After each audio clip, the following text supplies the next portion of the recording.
Την Τέμη Κεφαλά και τον αισθησιακό χορό της την γνωρίσαμε στο «Ελλάδα έχεις ταλέντο» και ιδού και το σχετικό ντοκουμέντο.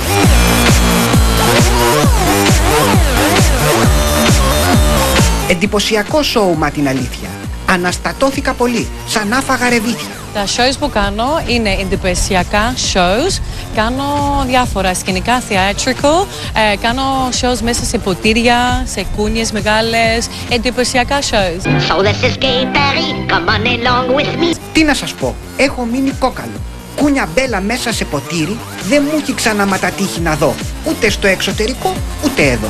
Έχεις τελειώσει και υποκριτική ή είναι μέσα στο κόνσεπτ αυτό? Όχι, δεν έχω, αλλά γεννήθηκα με αυτό το ταλέντο. Και πιστεύω αν δεν γινέσαι, δεν το έχεις καθόλου, όσο να σπουδάσεις. Τι μετρημένο άτομο, τι μετριοφροσύνη. Ρίξτε της κάποιος χριστιανός κανένα ντοματίνι. Φαντασία, μεγάλη. Ναι. Σε ένα βράδυ μπορώ να σχεδιάσω ένα ολόκληρο show και στολές και μουσική και φωτογραφία. Τα κάνει όλα και συμφέρει η Τέμη Κεφαλά και είναι τα προσόντα της και πλούσια και πολλά. Ό,τι έρθει στη φαντασία μου, το σχεδιάζω και όποιος θέλει και θέλει κάνουμε shows μαζί. Όσοι πιστοί προσέλθετε δηλαδή. DJ Angie για Γκελμπουρντά και παρουσιάσου. Βλέπουν μια γυναίκα ξανθιά, πιο πολύ με κάνουν για μοντέλο να σου πω, παρά για DJ.